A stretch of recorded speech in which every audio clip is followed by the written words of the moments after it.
intervenir. La première personne du coup qui sera Hélène Guyon. Je te laisse te présenter. Enchantée, donc je suis Hélène Guyon, je suis déléguée générale de la Banque du Numérique, qui est un consortium d'acteurs privés et publics qui est en charge de dons d'équipements pour des personnes en situation d'électronisme avec l'animation d'un réseau d'économie circulaire autour de la collecte et du reconditionnement d'ordinateurs. Merci Hélène. On aura ensuite du coup Aurélie Rochereuil qui est au CCAS de Manosque.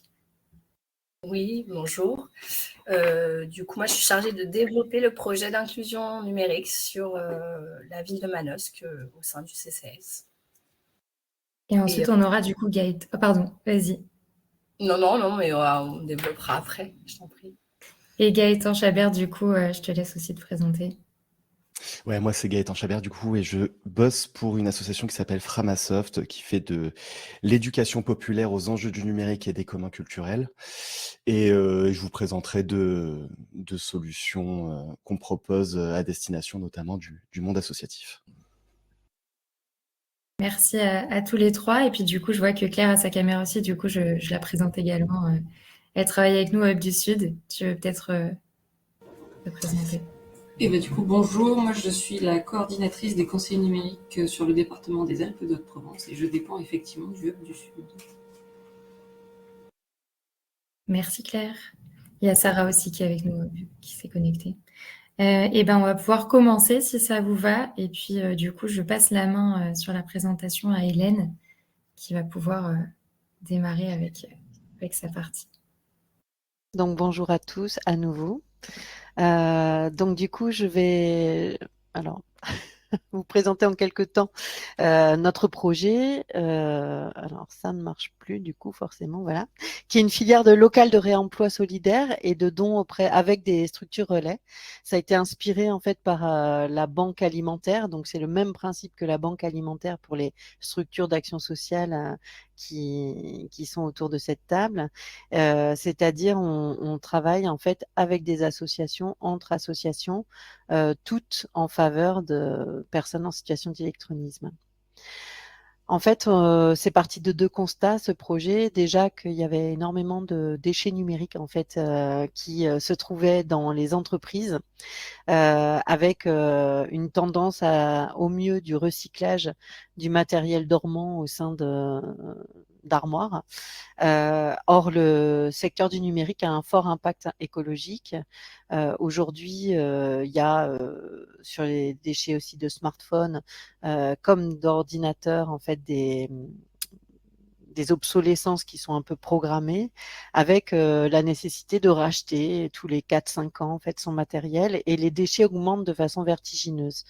On sait que 80% de l'impact en fait de ces déchets vient de la construction en fait, de la fabrication de ces éléments-là, et donc on a souhaité en fait proposer un outil pour éviter d'acheter pour des personnes qui sont en précarité.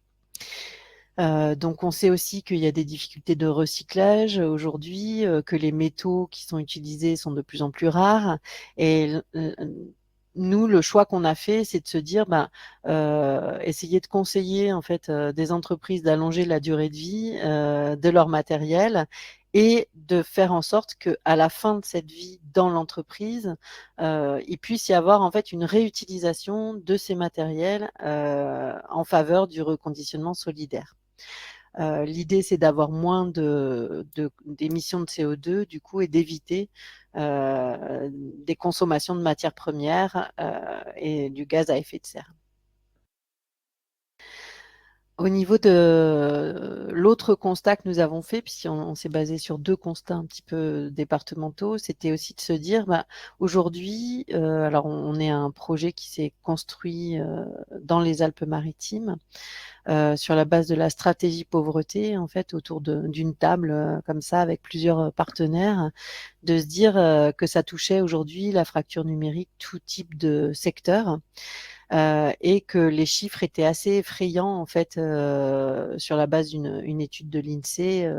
On a découvert que en fait au moins la moitié de la population des Alpes-Maritimes avait au moins une incapacité numérique. Alors on entend par incapacité numérique la définition de l'INSEE, c'est envoyer, recevoir un email, c'est savoir surfer en ligne, savoir se connecter à un compte bancaire ou à un service en ligne, ou même utiliser Word, Excel. Donc du coup, on s'est dit, on savait qu'il y avait des acteurs professionnels qui existaient déjà évidemment sur le territoire, qui sont les acteurs de la médiation numérique, mais avec des constats de peu de lisibilité ou parfois d'ateliers qui n'étaient pas complets en fait dans leur structure, et donc du coup une difficulté à rapprocher les gens qui ont des besoins d'accompagnement et des personnes qui proposaient en fait des accompagnements aux usages du numérique. Donc on est parti en fait sur le constat également que 130 000 personnes dans le département n'étaient pas équipées encore et ne s'étaient pas connectées pendant un an, plus d'un an en fait sur Internet, c'est-à-dire soit l'utilisation d'un équipement, d'un smartphone ou d'une tablette. Donc du coup, fort de ces constats, on a décidé de donner des moyens d'action en fait à notre projet sur 3 niveaux. Donc le premier, c'est avec les collectivités avec lesquelles on travaillait, de dire on arrête de faire des diagnostics régulièrement. On part du principe qu'on va faire un diagnostic un peu récurrent et itératif, qui fait qu'on évince en fait ce côté de diagnostic permanent, et on essaie de vraiment voir les territoires où il y a un manque d'action sur les usages du numérique. Ça, c'est une première mission qu'on réalise, des diagnostics auprès de collectivités. On va mettre en place une plateforme de matériel, une banque, comme la banque alimentaire, une banque du numérique, en collectant le matériel dans les entreprises, en le faisant réparer s'il ne marche plus, en prenant en charge les réparations et en le redistribuant en fait à des personnes qui auront été détectées par des associations d'action sociale, d'action numérique, des organismes de formation, toutes les structures qui travaillent sur l'accompagnement. Et pour ce faire, pour mailler tout ça, en fait, on a décidé de mettre en place une plateforme digitale qui permet en fait d'avoir en fait une lisibilité pour tous ces acteurs sur un seul et même lieu, et de permettre de mailler en fait tout cet écosystème. Donc ça nous permet en fait aujourd'hui d'avoir une plateforme digitale, et en 2024, du coup, ça nous a permis d'étoffer en fait les dons. Aujourd'hui, on a 488 ordinateurs qui ont été donnés. Donc, c'est derrière chaque ordinateur un projet d'inclusion d'une personne qui a rencontré un accompagnant et qui a identifié s'il avait besoin d'accompagnement ou d'équipement. On ne donne pas de l'équipement pour donner de l'équipement. Nous, même si les personnes sont en précarité, on donne uniquement s'il y a un engagement d'accompagnement aux usages par un de nos partenaires. Donc là, vous voyez les chiffres en fait de réduction des déchets sur le volet effectivement environnemental, qui vous permet de voir que en évitant d'acheter des ordinateurs et en donnant ces matériaux, ça nous a permis en fait d'économiser en fait des ressources et voilà. Notre plateforme, elle est entièrement en ligne. Il y a une partie en fait partenaire numérique et site utile qui est accessible à tout public, et une partie sécurisée en fait avec un accès dédié à l'ensemble des partenaires en fait que nous rencontrons. Ces partenaires, le seul engagement qu'ils prennent, c'est de nous rencontrer en amont, puisqu'en fait, on ne valide pas automatiquement les personnes sur l'espace dédié. On les rencontre, on les sensibilise à l'électronisme pour bien donner nos critères de sélection en fait aussi pour les dons, puisqu'après en fait, on va même pas prendre en fait les éléments nominatifs des personnes qui vont recevoir ces dons. On va faire confiance aux structures relais avec lesquelles on travaille. Bon, j'essaie de passer vite aussi parce qu'on est nombreux. Donc, ça donne quoi en 2024? Ça donne une action, une plateforme digitale qui a permis de recenser des lieux ou des actions sur l'accompagnement aux usages numériques sur une cartographie en ligne. C'est ce qu'on appelle partenaire numérique. Et ça vous permet du coup de vous connecter et de savoir par rapport à votre adresse qui est aux alentours peut vous aider. On a sensibilisé du coup dans les structures relais 458 professionnels. Aujourd'hui, certaines structures font le choix d'avoir un référent. Je prends l'exemple de la mission locale, par exemple à Antibes. Ils ont un référent professionnel qui était en charge de l'inclusion numérique et c'est lui qui fait le relais avec ses collègues. Il peut y avoir qu'un seul inscrit pour une structure, comme il peut y avoir en fait toute une équipe qui s'inscrit pour la structure. C'est le choix de la structure. Donc en tout, ça représente 78 structures relais. On a initié le projet en 2022, voilà, qui travaille quotidiennement avec nous sur ce diagnostic, sur ce repérage des publics. En termes de collecte et de matériel reconditionné, on en a globalement collecté 2950. Bon, je vous passe les chiffres, vous les voyez. 1340 reconditionnés. Et en fait, ce qu'on a aussi constaté, c'est un besoin chez certaines associations qui nous ont dit, OK, pour repérer les personnes qu'on accompagne, peut-être qu'il serait intéressant de monter des lieux d'inclusion numérique de proximité. Alors, pas forcément ouverts à tout citoyen, mais ça peut être un foyer d'accueil médicalisé qui a repéré que ils avaient besoin pour pouvoir amener le résident à s'intéresser au numérique ou à bénéficier d'un accompagnement, d'installer un petit îlot de 3-4 ordinateurs. Donc du coup, on donne également des équipements à des structures qui ont envie de monter des points d'inclusion supplémentaires numériques, que ce soit ouvert à tous ou pas. Ça peut être uniquement pour des personnes qu'ils accompagnent et pas le tout venant, le tout citoyen. Mais en tout cas, ça leur permet d'accompagner déjà une première étape avant de remettre du matériel individuel. Globalement, 76% aujourd'hui des demandes concernent l'accès au droit, puisqu'on a été monté sur cette stratégie pauvreté qui est d'éviter la renonciation au droit, éviter le non-recours en fait, pour permettre suite à la dématérialisation de 250 services publics de se connecter à ces services publics en fait et de pas être en fracture par rapport à ça. Donc on a été vraiment monté là-dessus et en grande proportion sont des femmes qui sont effectivement bénéficiaires de notre accompagnement. Je laisse la parole du coup. Alors, je ne sais pas s'il y a des questions. Du coup, il nous reste 4 minutes de questions si vous le souhaitez. Oui. Est-ce que vous pouvez prendre directement la parole si vous avez des questions ou sinon vous pouvez les poser dans le chat concernant du coup cette partie-là. Et sinon, on aura aussi un temps de questions à la fin si vous n'en avez pas pour l'instant. Si je peux poser une question, alors c'est un truc qui a été dit, mais si je voudrais revenir sur ce truc-là, en fait, donc aujourd'hui je représente plusieurs structures, dont la régie de quartier à Arles, donc nous sommes une structure d'insertion, nous faisons travailler des salariés pour l'insertion, et nous sommes confrontés effectivement à des problématiques sur le numérique très fortes, autour de l'administratif, etc. Et avec beaucoup de personnes autour de nous qui n'ont pas forcément de matériel informatique. Donc, si la régie de quartier souhaitait éventuellement voulait être en lien avec votre structure, comment on fait donc, avec la banque du numérique? Alors, c'est vrai que j'ai pas précisé. Pardon, désolé. Alors, j'ai pas précisé, mais c'est vrai que sur notre territoire aujourd'hui, on est sur les Alpes-Maritimes et le Var uniquement. On n'a pas encore D'accord. déployé notre action sur le reste de la région.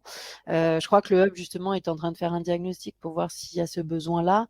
Et c'est vrai que nous, on a repéré, enfin, on travaille beaucoup avec les structures d'insertion par l'activité, les régies de quartier, les entreprises d'insertion. C'est vraiment des structures sur lesquelles les ESAT, beaucoup aussi, parce qu'en fait, on équipe aussi les travailleurs précaires, parce qu'on s'est rendu compte en fait qu'avec la dématérialisation même des bulletins de salaire, par exemple, pour un travailleur en ESAT, c'est un petit peu la triple.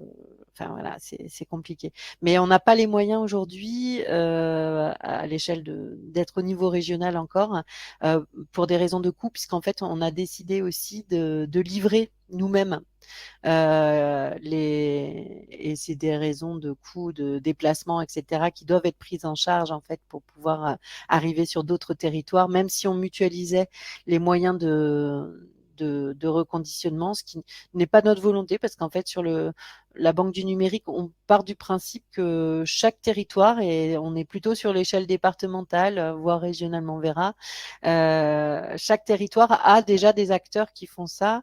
Je pense à Eva et Coder, qui sont d'ailleurs, je crois qu'il y a Coder aujourd'hui, qui sont autour de la table. Ce sont des acteurs de reconditionnement solidaire déjà. Il pourrait y avoir ce système de dons, puisqu'en fait tout le monde n'a pas les moyens de. Effectivement, nous on est sur une notion de précarité numérique.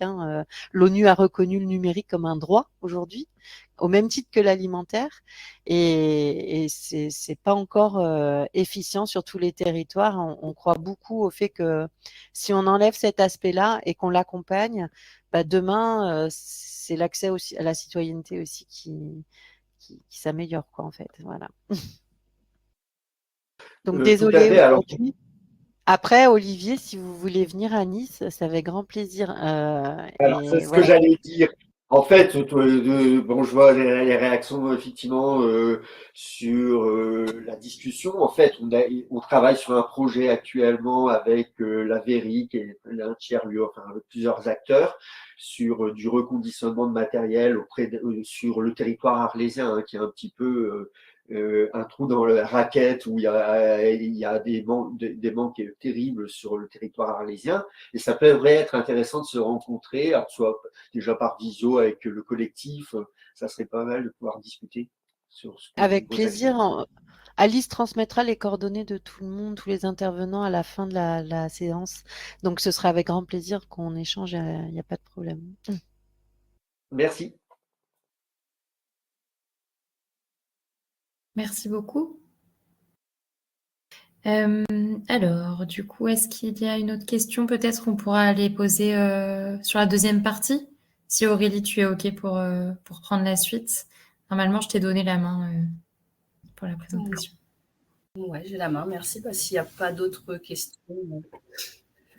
Du coup, le projet d'inclusion numérique du CCS de Manosque qui combine une action globale à la fois sur l'accompagnement pédagogique, dont on va parler aussi Hélène. Eux, ils s'assurent que les associations font cet accompagnement. Nous, on fait et l'accompagnement et le don de matériel.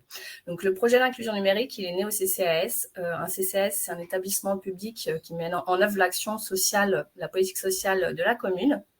Donc, on a un service d'aide sociale et on a directement observé ce problème de fracture numérique qui s'amplifiait avec notre public. Donc, voilà, c'était pour cette raison que le projet d'inclusion numérique a été hébergé au sein du CCAS avec des aggravations sociales qui s'amplifiaient, voilà, les documents administratifs qui étaient plus disponibles pour les personnes, des non-recours aux droits, on connaît le diagnostic. Et on a évalué plusieurs types de publics, plusieurs types de besoins, des publics extrêmement exclus et des publics plus fragilisés, distants, pas forcément complètement exclus du numérique. Donc là, on a développé toute une offre, à la fois sur le côté pédagogique et sur le côté matériel, avec l'objectif dès le début, nous, c'était que les personnes, in fine, réussissent à devenir autonomes. Voilà, parce qu'on peut faire de l'aide du coup de poing, on peut faire les aider dans les démarches ou faire les démarches à la place, mais au final, on faisait que repousser le problème qui s'amplifiait.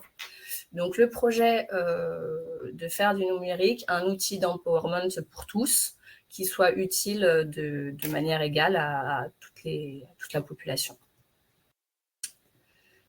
Alors, pour ce faire, on a les accompagnements pédagogiques, à la fois pour des publics débutants, pour des publics un peu plus intermédiaires. On a aussi des ciblages pour les personnes soit en quartier prioritaire pour aller vers, soit pour les personnes, par exemple, en situation de handicap ou pour l'emploi.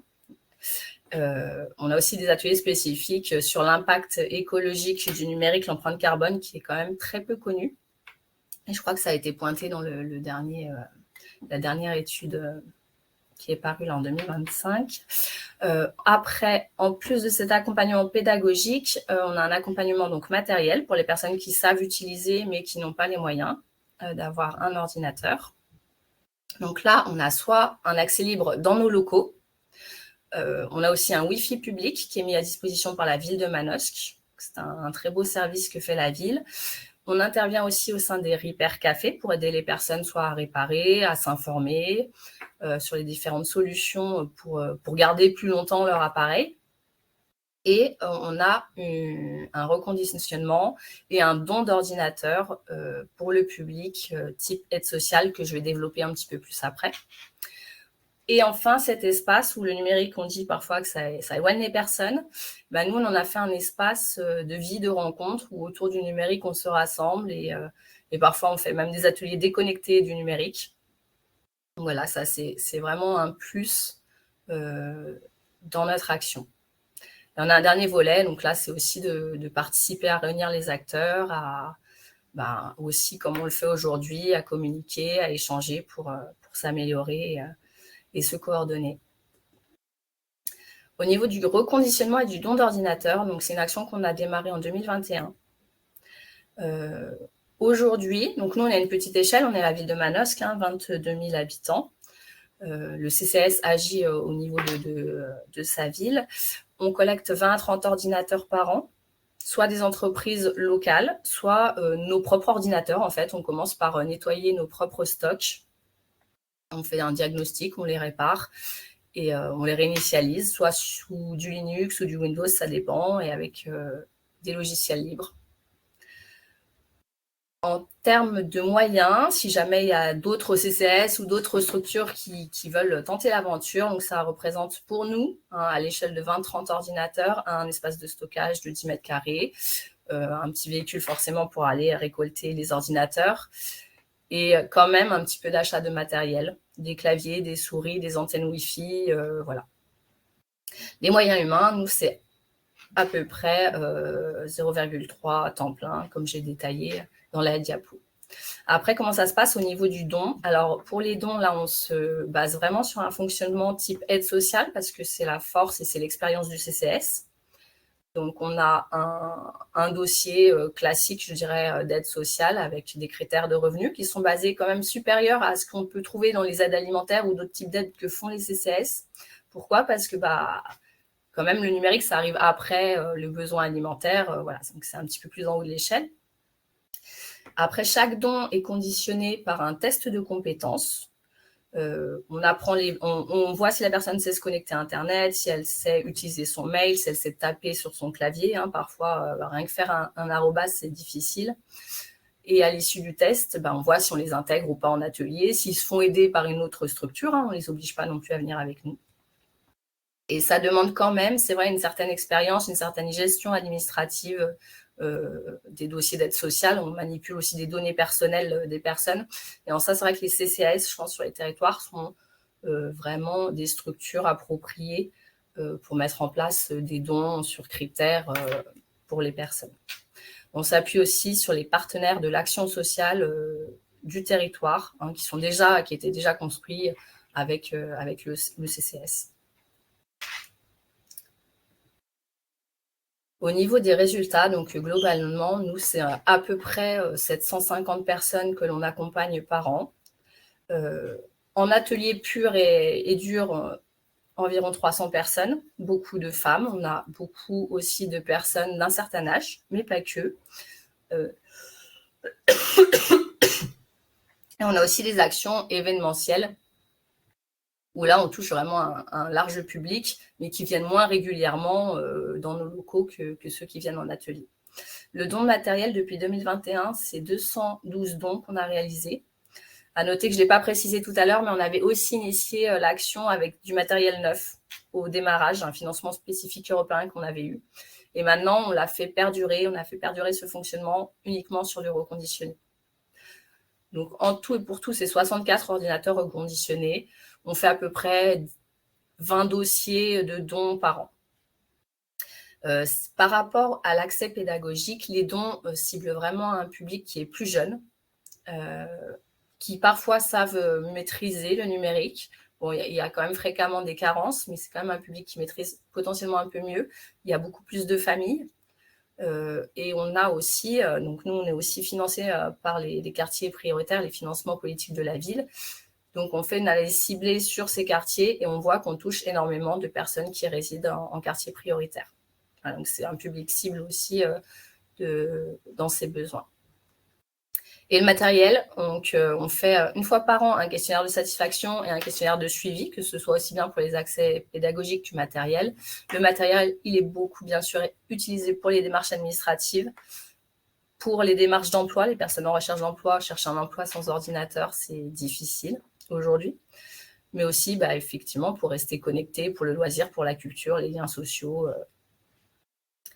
Voilà. Au niveau du questionnaire de satisfaction, on ne renvoie pas énormément sur la diapo. Je ne sais pas si vous pouvez l'agrandir. Bon, je vais vous dire. Non, en fait, ce qu'on met en avant dans le questionnaire de satisfaction, c'est aussi l'ambiance, la satisfaction globale déjà des personnes. Et est-ce qu'ils sont contents de l'accueil et de l'ambiance globalement quand on les accueille dans les locaux. Donc, on est content de ces résultats et c'est une recette qui fonctionne bien. Voilà, donc s'il y a des questions, n'hésitez pas. Si vous voulez vous lancer aussi dans le reconditionnement et les ateliers pédagogiques. Et voilà, quelques visages et quelques photos de l'action pour illustrer cette ambiance et tout son public. Voilà. S'il y a des questions, il reste 5 minutes. Merci Aurélie. Alors, il y avait une question dans le chat, mais du coup, Rodolphe y a répondu. C'était sur le test de compétences utilisé. Oui, Rodolphe, qui est médiateur numérique au grenier. Comme il reste 5 minutes, c'est pareil. S'il veut ajouter quelque chose dans la présentation, n'hésite pas. Je vais vous mettre aussi dans le chat notre page internet. Vous pouvez retrouver, par exemple, le dossier de dons de matériel. À savoir que les dons, nous les fait qu'à l'échelle de Manosque. C'est pour les Manosquins. Mais si vous voulez vous en inspirer, je vais vous mettre l'adresse. Alors, oui, bonjour à tous. Alors oui, pour répondre à la question, oui, le test de compétences, il est vraiment très simplifié. Et non, on ne se base pas sur le PIX, on ne va pas aller sur le site PIX, on a une petite feuille recto-verso, où comme je l'ai dit, c'est juste rechercher une petite info sur Internet, repérer un mail frauduleux, refaire une mise en page, envoyer un fichier en pièce jointe, c'est vraiment des choses simplifiées. Et ça ne remet pas en cause le don. Dans tous les cas, on rassure la personne, on lui dit que même si, justement, nous, ça nous permet d'évaluer si la personne est vraiment en difficulté, on peut la réorienter vers nos accompagnements pédagogiques. Mais l'idée, en fait, c'est de ne pas donner un ordinateur à une personne qui ne maîtrise pas, ou en tout cas, si on lui donne, derrière, la personne, elle vient on lui conseille vivement de venir à nos accompagnements pédagogiques. Donc, je ne sais pas si vous avez des questions, sinon moi je peux y répondre aussi. Je pense qu'Aurélie a déjà bien synthétisé l'action.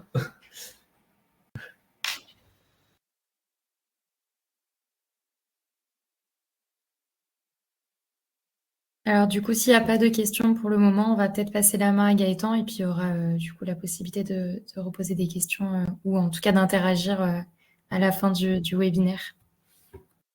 Ouais. Bon, du coup, Bonjour tout le monde. Moi, c'est Gaëtan Chabert. On m'appelle aussi Bouteille dans la communauté du libre. Je suis assistant de communication et technicien numérique pour Framasoft. Je suis aussi accompagnant à la transition numérique acceptable chez Numérétique, c'est mon auto-entreprise, et au conseil d'administration des Petits Débrouillards en PACA, qui est une association qui fait de la vulgarisation des sciences auprès du public. Oula, j'appuie sur la mauvaise flèche. Alors, Framasoft, c'est une association loi 1901, donc à but non lucratif, qui depuis 20 ans fait de l'éducation populaire aux enjeux du numérique et des communs culturels. On est une petite asso qui fait beaucoup de choses, en vrai. Donc, on n'a que 36 membres, mais dans ces 36 membres, il y a 10 salariés, ce qui est énorme pour une asso. Et on est surtout principalement connu pour les services numériques en ligne qu'on propose gratuitement au public. Donc, Framadad, Framapad, Framatalk, etc., etc. Ces services touchent à peu près 2 millions de personnes chaque mois. À peu près, on n'a pas vraiment les chiffres exacts parce qu'on ne piste pas les gens, donc c'est vraiment des stats à la louche. Notre budget l'année dernière a atteint les 900 000 euros. Là, cette année, je reviens à peine de l'Assemblée générale, ça a frôlé le million. Et le gros de ce budget, enfin presque l'essentiel de ce budget vient quasiment uniquement des dons. C'était quoi ce bruit? Ah oui, c'est la mini-free. Ce qui est important avec Framasoft, c'est que depuis, pourquoi je vous parle de Framasoft aujourd'hui, c'est parce que depuis quelques années, dans notre feuille de route, on a ajouté comme mission le fait d'outiller la société de contribution. Donc, d'outiller toutes les entités qui vont chercher à améliorer nos sociétés, en tout cas dans un sens qui nous semble être plus sympathique pour tout le monde et en cohérence avec nos valeurs. C'est pourquoi il y a 3 ans, on a lancé le projet Emancipasso. Emancipasso, c'est un projet qui a pour but de permettre aux structures associatives d'être accompagnées dans leur transition numérique éthique ou acceptable. Le but d'Emancipasso, c'est vraiment de faire en sorte que si vous avez une petite asso ou pas petite, hein, mais vous avez une asso qui travaille par exemple sur la question environnementale et tout ça, et que vous en avez marre d'être chez Google, chez Facebook, chez Amazon, chez Facebook, chez Microsoft, chez Amazon, tout ça, parce que vous savez que ces entités-là vont à contre-courant avec vos valeurs, et Emancipasso vous permet d'être accompagné pour aller vers des outils plus chouettes. Alors, la définition d'un numérique éthique, selon nous, dans le cadre du projet Emancipasso, c'est un numérique qui se veut équitable. Donc, c'est un numérique où chaque personne peut trouver des solutions adaptées à son budget, tout en permettant aux prestataires de vivre de leur activité. Donc, le but d'Emancipasso, c'est pas juste de trouver des prestataires qui font le travail gratuitement, c'est aussi faire en sorte que les prestataires puissent vivre de ce métier-là et faire en sorte que l'accompagnement à la transition numérique éthique devienne un métier enviable. C'est aussi un numérique qui est respectueux des utilisateurs et des utilisatrices, donc pas de pistage comportemental, pas de pistage tout court, pas d'exploitation des données personnelles, pas de publicité. C'est un numérique aussi qui se veut accessible à tout le monde. Donc, on va mettre quand on cherche à faire du numérique éthique, on va chercher à rendre ces solutions numériques les plus accessibles possibles, ce qui est souvent pas forcément évident, mais notamment pour faire en sorte que des personnes qui sont aveugles, par exemple, puissent quand même accéder à vos ressources. Et enfin, c'est un numérique qui se veut le plus proche du bénéficiaire possible. Donc c'est le cas, j'en reparlerai peut-être, mais du collectif des Chatons, un collectif d'hébergeurs alternatifs transparent, ouvert, neutre et solidaire, et qui est un peu l'équivalent des AMAP du numérique, et qui fait que au lieu d'aller héberger ces données chez Google, chez Microsoft, tout ça, vous pouvez aller dans les Hautes-Alpes héberger vos données chez une entité à laquelle vous allez avoir accès parce que vous pouvez discuter avec les gens, vous pouvez leur faire des retours sur leurs usages et leur permettre aussi de les faire évoluer en fonction de vos besoins. Alors Emancipeso, du coup, c'est un écosystème qui est composé de 3 parties. Parmi ces 3 parties, il y a avant tout un répertoire de prestataires. Ce sont des prestataires du coup qui font de l'accompagnement à la transition numérique acceptable et du coup, ça va être vraiment, aujourd'hui, je crois qu'il y a une 60aine de structures disséminées un peu partout sur le territoire et que vous allez pouvoir embaucher pour vous aider à aller vers des outils plus chouettes. C'est aussi une communauté. Donc il y a un forum communautaire sur lequel vous pouvez, sans embaucher de prestataires, vous allez pouvoir discuter avec les personnes de la communauté d'Emancipaso et notamment les prestataires et demander des conseils sur votre dégooglisation ou autre. Et enfin, Emancipaso, c'est aussi une base de ressources utiles à destination à la fois des associations et des prestataires. Donc, ça va être des ressources sur comment se dégoogliser, par exemple, mais ça va être aussi des ressources sur comment faire un accompagnement à la dégooglisation pour permettre aux prestataires de monter en compétences aussi. Donc, le lien d'Emancipaso, c'est celui-ci. Je vous le copie dans le chat tout de suite. Hop. Et ensuite, le deuxième projet qu'on porte et qui pourrait aussi être intéressant pour tout le monde et qui complète un petit peu Emancipaso, c'est Framaspace. Framaspace, c'est du cloud convivial pour les collectifs solidaires. L'objectif de Framaspace, c'est de permettre à n'importe quelle petite association de sortir de Google Drive, de sortir de OneDrive, de sortir de Dropbox, etc. Parce qu'on va proposer un espace en ligne gratuit et à destination des petits collectifs. J'y reviens après. Donc Framaspace, c'est une suite collaborative complète et gratuite, j'appuie encore là-dessus. C'est du stockage de fichiers, c'est de la gestion des agendas, c'est de la gestion des contacts, c'est de l'édition collaborative de fichiers, c'est de la visioconférence, et c'est de la gestion associative depuis la fin de l'année dernière. Donc, sur Framaspace, vous pouvez gérer votre liste d'adhérents, d'adhérentes, votre comptabilité, etc. L'objectif avec la gamme Framaspace, c'est vraiment, vous êtes une petite association, vous n'avez pas de thunes, et vous voulez quand même mettre en cohérence vos valeurs avec vos pratiques numériques, vous pouvez le faire gratuitement. Donc, on s'adresse qu'aux petites structures. Pourquoi les petites structures? Parce que, en fait, si vous avez plus de moyens que des assos, que les petits assos, généralement, les chatons vous correspondent mieux et vous pouvez mettre un petit peu la main à la poche pour contribuer à l'écosystème. Donc, on limite volontairement à 50 comptes utilisateurs et utilisatrices au maximum, 50 gigas de données au maximum, et on a sélectionné des applications qui vont être intégrées à notre Framaspace, et on va pas vous permettre de personnaliser les applications disponibles. C'est vraiment l'offre qu'on propose, et il y a rien d'autre que ce qu'on propose nous. Donc, si vous avez vraiment des besoins un peu plus importants, vous pouvez vous adresser au chaton ou à Emancipaso pour faire pour être accompagné vers d'autres outils. Et Framaspace, le lien est ici. Je vous le copie.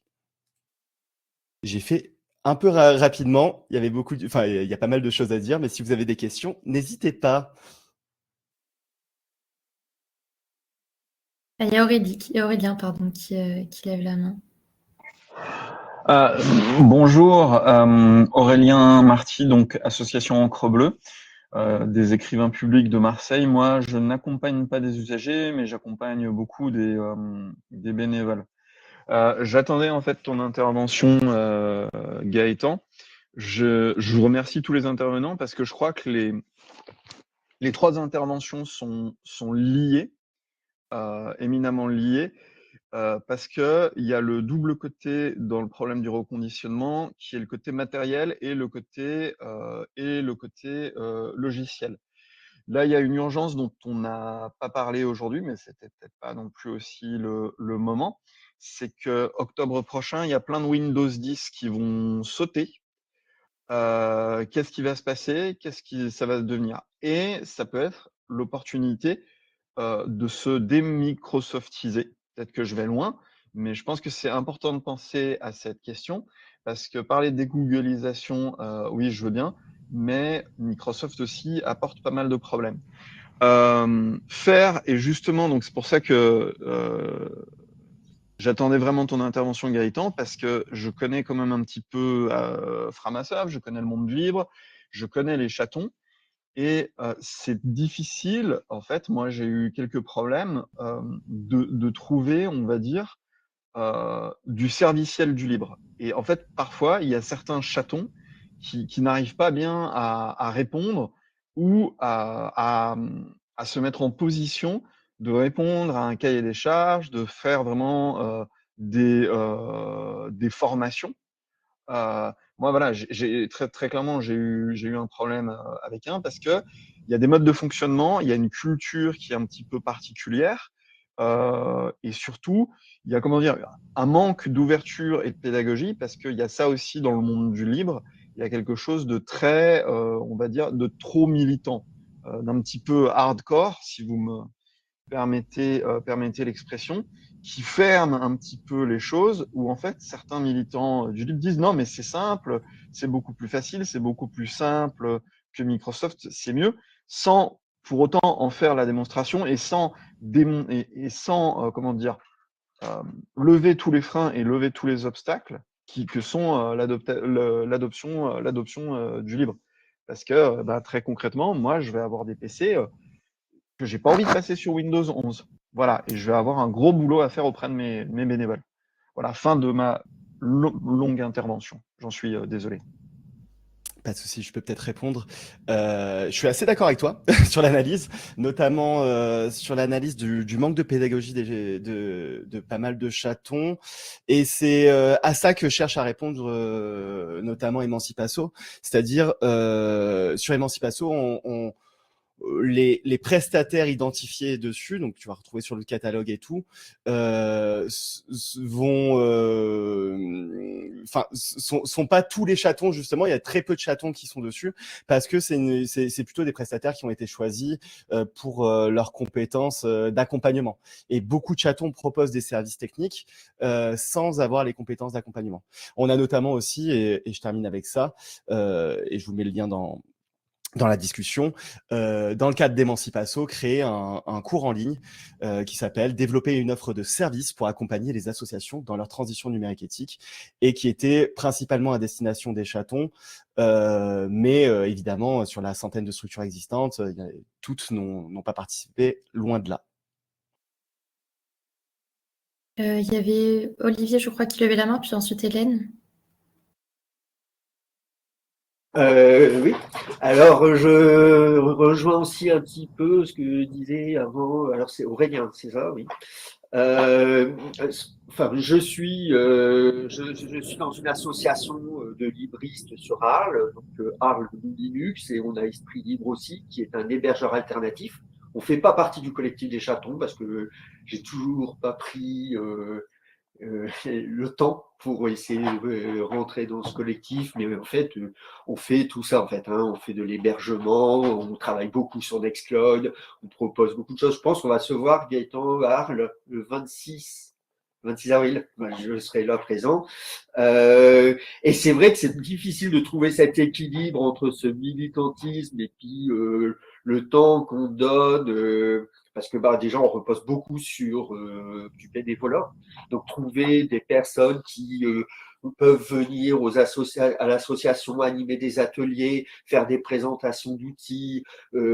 Donc là, moi aujourd'hui, je fais ça à temps plein. Je suis micro-entrepreneur, donc je prends beaucoup de temps à former à l'utilisation de Nextcloud, au suivi bureautique. Et je suis assez d'accord sur le fait qu'il faut passer, et ça doit être majoritairement du temps d'animation plus que de technique. Et c'est pas toujours évident à y trouver des personnes qui peuvent aller faire ça.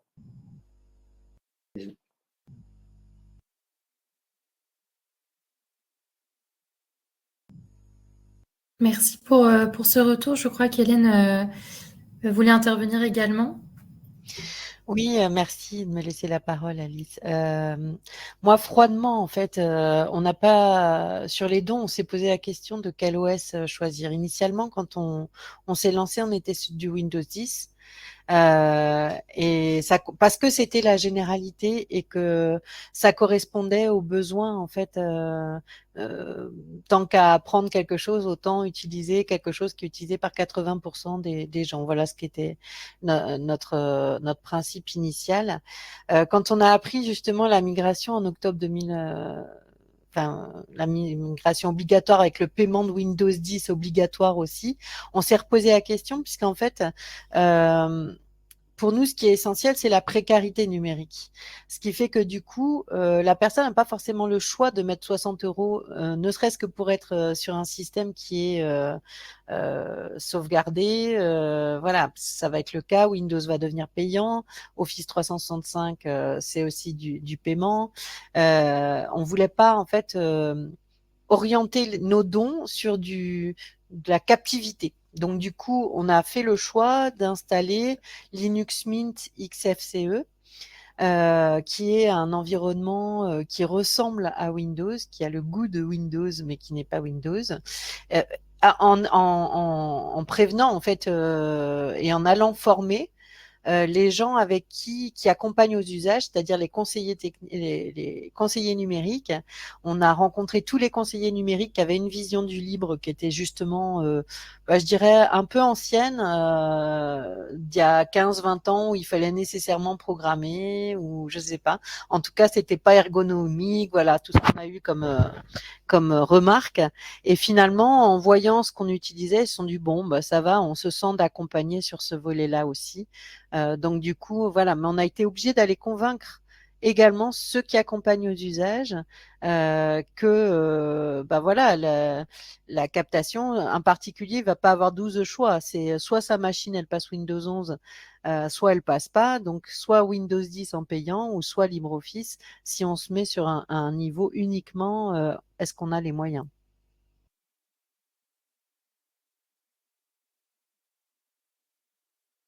Aurélie, tu avais levé la main tout à l'heure. Je ne sais pas si tu veux toujours intervenir. Oui, c'était pour rebondir sur les problèmes de médiation que peuvent avoir en fait les personnes un peu expertes ou techniques. Et c'est vrai que ça s'observe peut-être dans le libre, mais aussi globalement. Hein, les techniciens ou les informaticiens ne sont pas forcément les mieux amenés pour expliquer de manière simple à un public d'exclus. Donc c'est pour ça que je trouve ça intéressant aussi qu'on travaille ensemble et qu'il y ait les structures, les conseillers numériques et les médiateurs numériques sur les territoires qui soient justement cette interface.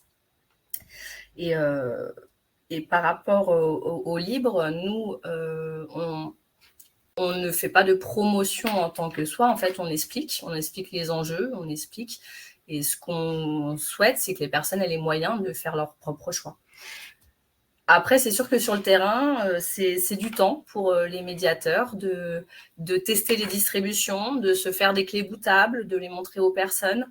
Voilà, donc, mais je pense que c'est bien grâce à ce type d'intervention aussi, ça nous remotive et ça nous remet aussi certaines priorités dans nos choix d'atelier qu'on va mettre en place. Donc, merci beaucoup.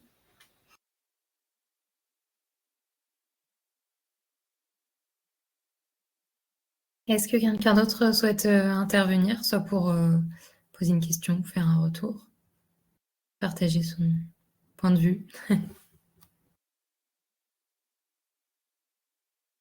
Ça tombait bien finalement qu'on soit très carré sur le timing. Pardon, parce que du coup, comme ça, on a le temps. C'est chouette. J'allais dire, c'est indéniable que pour le libre. Il y a quelqu'un d'autre qui parlait, désolé, peut-être. Je crois que tu as pris la parole en premier, après on pourra laisser la parole à Aurélien. Ah, désolé. C'est indéniable que pour le libre, actuellement, on a des portes qui s'ouvrent, qui sont assez intéressantes et on a intérêt à être assez bon dans la façon d'amener les choses parce que bah, la fin, effectivement, cette fin du support de Windows 10, c'est clairement une porte qui s'ouvre pour le libre. Actuellement, s'il faut trouver quelque chose de bon dans tout ce qui se passe actuellement. Plus Trump dit des conneries, plus ça ouvre certaines portes dans le numérique, et il dit beaucoup de conneries, donc ça ouvre pas mal de portes. Et c'est sûr que il faut. Enfin, moi, j'ai travaillé un peu dans l'enseignement. Enfin, pour amener la formation, si je suis autodidacte, et puis du coup, je me suis un peu forgé, et puis je comprends les difficultés pour arriver au numérique. Et quand je travaillais dans l'enseignement, si je parlais du danger de la data, souvent je mettais en avant, enfin, je pouvais expliquer que celui qui a la data a le pouvoir, et vous pouvez imaginer si à certaines époques, dans les années 30, si les réseaux sociaux avaient existé, ça aurait été assez terrible vis-à-vis des régimes fascistes, nazis, etc. Et aujourd'hui, il faut peut-être se poser la question. Hein. On y est, on y est à peu près. On voit bien les dérives autoritaires qui se font partout dans le monde. On voit bien que la data est majoritairement détenue par les Américains et les Chinois, et tout le danger que ça représente. Et c'est vrai qu'il y a des portes qui s'ouvrent où il faut absolument être présent. Et là, c'est l'esprit militant qui prend le dessus, mais l'accompagnement doit être important. Voilà, merci. Alors, je vais me permettre d'appuyer, on va dire, les choses, moi, en termes un peu plus concrètes. On va avoir besoin de kits de formation autour de Linux Mint. Voilà, moi, je sais que j'étais sur Windows, je suis passé sur Linux. Je suis revenu sur Windows parce que je faisais du montage vidéo et que j'avais besoin d'un truc. Enfin, j'y suis pas arrivé. Mais on va vraiment avoir besoin de ça. Et notamment, démontrer l'avantage de passer au libre. Mes bénévoles, quand je leur fais changer 3 fois de fiches statistiques pour remplir l'accueil de nos usagers sur l'espace de 8 mois, j'ai de la gueulante, quoi. J'ai des retours, mais c'est normal. Il y a des freins, etc. Donc, il va y avoir aussi ce besoin-là. Et en fait, ce sujet précis va tous nous concerner très vite, très fort. Et en fait, on va avoir plein d'histoires comme ça qui vont nous tomber dessus en octobre prochain et peut-être même avant.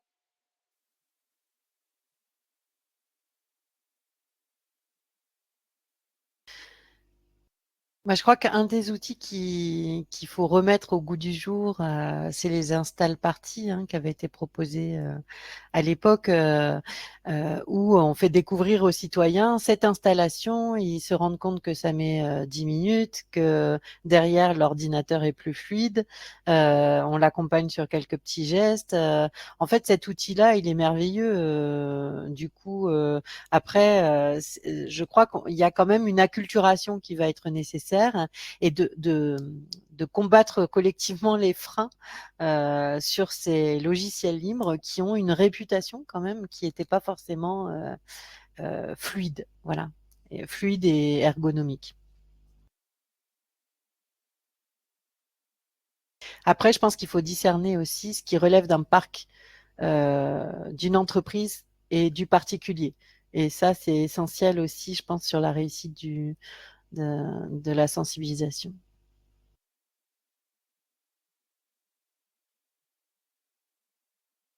Je me permets de prendre la parole.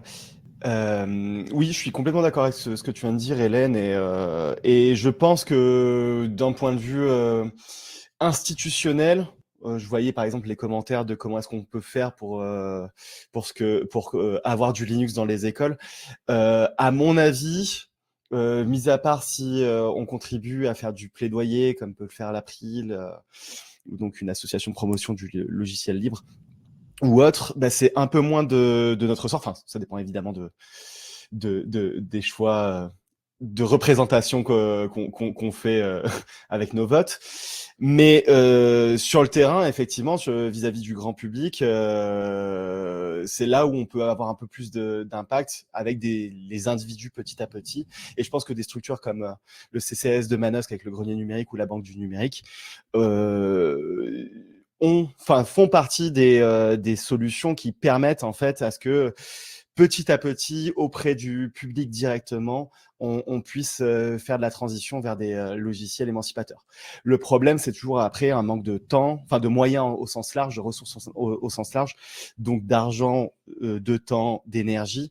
Et je pense que l'intérêt qu'on a, c'est de trouver comment offrir plus d'énergie à ces structures-là, ou alors s'associer avec celles-ci pour leur permettre de faire de l'accompagnement à la transition numérique acceptable auprès des individus.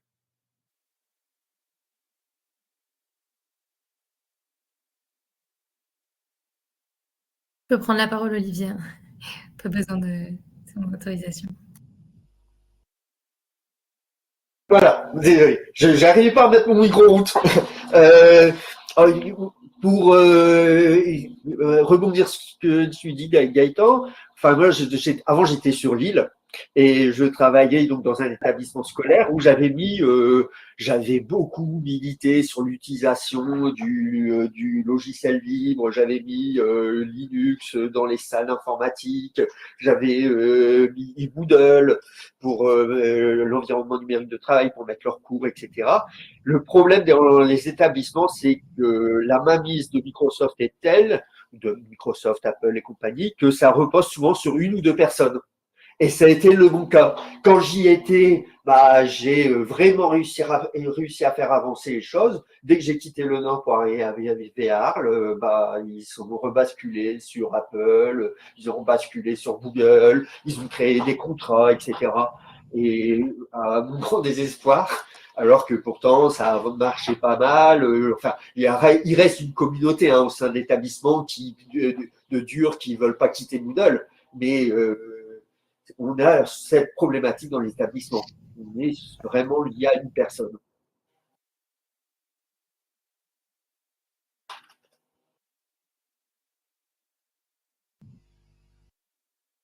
Pour te répondre directement, Olivier, c'est en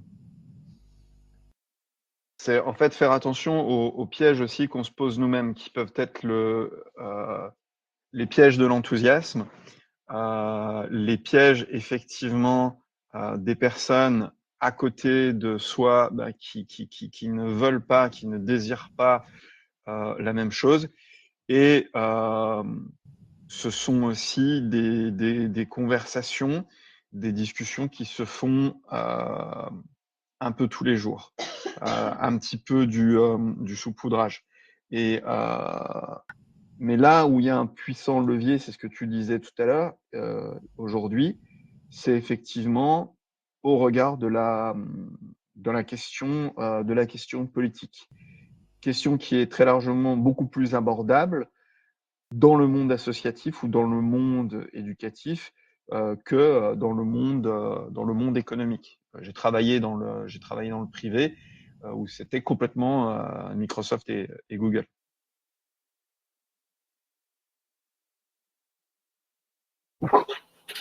Je voudrais aussi rebondir sur un truc, désolé, mais ce que je vois là, Rodolphe, sur le smartphone, en 2025, là, on s'est mis en tête avec l'association de travailler sur justement l'aspect smartphone qu'il faut surtout pas oublier, et on va essayer de proposer sans doute.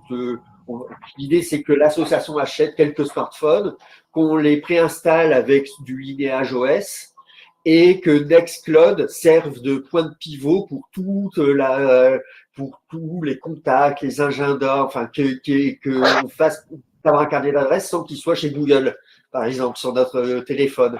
Donc je pense que c'est important de travailler beaucoup sur ça.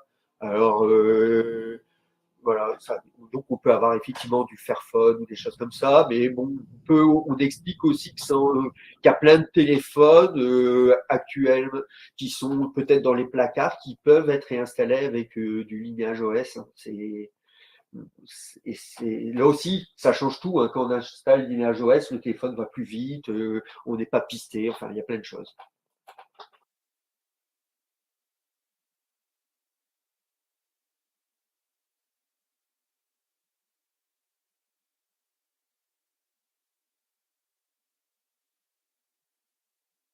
Merci pour tous vos retours. Je vois que Gaëtan envoie aussi des infos dans le chat. Hélène, est-ce que tu souhaitais intervenir? Non, non, j'ai levé la main. C'est une erreur. Je sais plus, peut-être que c'était tout à l'heure. En tout cas, c'est hyper intéressant. Je suis contente qu'on ait pu avoir un peu de temps à la fin pour échanger. Et puis aussi, on vous enverra du coup la présentation et les contacts si jamais vous souhaitez du coup échanger avec les intervenants et entre vous aussi.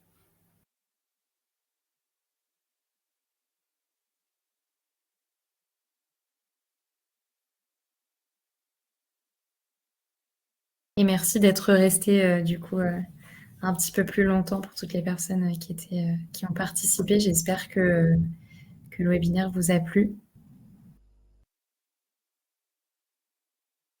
Merci Je vois à qu'il y a toi. pas mal de gens qui écrivent dans le chat. Si jamais vous voulez intervenir directement, vous pouvez. Merci.